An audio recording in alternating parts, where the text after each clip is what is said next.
Temos aqui a fábrica de reciclagem mais sofisticada que existe, o corpo humano. Mais especificamente, vamos explorar as profundezas dos nossos rins. É muito comum a gente pensar que a função renal se resume só a eliminar resíduos, não é? Mas a verdadeira mágica, a engenharia de precisão que mantém a gente vivo a cada segundo, é na verdade uma operação massiva de resgate. Vamos mergulhar fundo nisso agora e acompanhar a jornada incrível de uma única gota de filtrado descendo pelo néfron. Mas tem um detalhe que muda tudo. O processo de filtração inicial nos rins não é lá muito seletivo. O plasma sanguíneo é filtrado em quantidades enormes e com ele vai embora a água e um monte de nutrientes essenciais. Se não houvesse um sistema de recuperação imediata, a perda de líquidos dissolutos vitais seria fatal em questão de minutos. É bem aí que entra o esforço pesado dos nossos túbulos renais, puxar de volta quase tudo que foi filtrado. Para entender essa operação, o nosso roteiro de hoje vai seguir certinho o caminho anatômico. Vamos passar pelo conceito de reabsorção, depois ver o trabalho pesado no túbulo proximal, o resgate da glicose, descer pela alça de Henle e, por fim, conferir os ajustes de precisão no túbulo distal e no ducto coletor. Vamos lá! Ponto 1. O conceito de reabsorção. Afinal, o que o corpo decide salvar? O ponto crucial para a gente começar é entender bem o que é essa tal de reabsorção tubular. Falando de forma simples, é um movimento daquelas substâncias que já estavam dentro do túbulo renal, literalmente prestes a virar urina, mas que são puxadas de volta para os tecidos e para a circulação sanguínea. É exatamente o extremo oposto da secreção. Na secreção, o corpo empurra ativamente o que não quer do sangue direto para o ralo. Aqui, a pegada é outra, ele está resgatando. A dinâmica do sistema funciona mais ou menos assim. Primeiro vem a filtração, que joga os fluidos lá na cápsula de Bowman. Mas o resgate de verdade acontece logo depois, na reabsorção, que aponta fisicamente do túbulo de volta para os capilares peritubulares. É a recuperação de recursos valiosos que já estavam com o pé na excreção. Ponto 2. O túbulo proximal. O nosso verdadeiro centro de reciclagem de alta capacidade. 67%. É um número simplesmente impressionante, né? Mais de 2/3 de todo o sódio filtrado e da água são reabsorvidos imediatamente logo ali, na primeira porção do túbulo. É uma taxa de recuperação massiva que exige uma quantidade colossal de energia das células. Mas como exatamente essas substâncias conseguem escapar de volta para o sangue? Elas usam duas rotas de fuga principais. A primeira é a via transcelular, que cruza direto pelo interior da célula, um caminho que gasta energia, queima ATP para bombear tudo ativamente. A segunda rota é a via paracelular, onde os fluidos e solutos meio que deslizam silenciosamente ali pelas junções entre as células tubulares. Ponto 3. O resgate da glicose. Como a gente conserva a nossa energia vital? Com tanta água e sódio já recuperados, o foco agora muda para um nutriente muito valioso que o túbulo proximal sua camisa para salvar, a glicose. A biologia usa uma equipe de moléculas perfeitamente calibrada para isso. A glicose é filtrada livremente e o corpo não quer perder essa energia de jeito nenhum. Então o transportador SGLT2 entra em cena primeiro.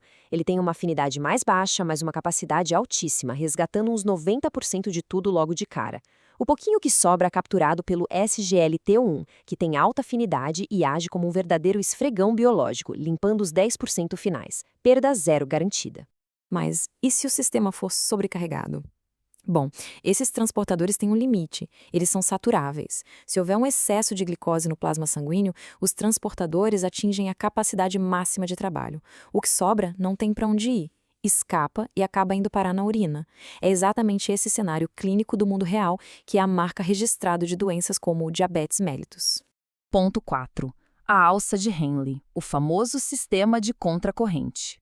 O filtrado continua a jornada.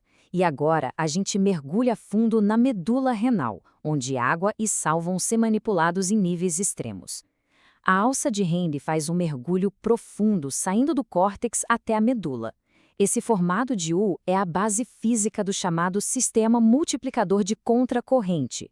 Essa direção oposta do fluxo em cada lado da alça é o que permite criar um ambiente medular extremamente concentrado. É aqui que a natureza se mostra fascinante. A gente tem uma dualidade dramática. O ramo descendente deixa a água sair por osmose, mas bloqueia os solutos, o que vai concentrando o fluido lá dentro. Já a subida é exatamente o oposto. O ramo ascendente espesso é totalmente impermeável à água, mas usa transportadores como o NKCC2 para bombear a sal ativamente para fora. O fluido de dentro fica diluído, mas o tecido ao redor fica super concentrado. E o resultado desse baita trabalho, bem ali na curva de baixo da alça, a concentração pode bater incríveis 1.400 miliosmóis por litro. Só para colocar isso em perspectiva, o plasma sanguíneo normal tem cerca de 290.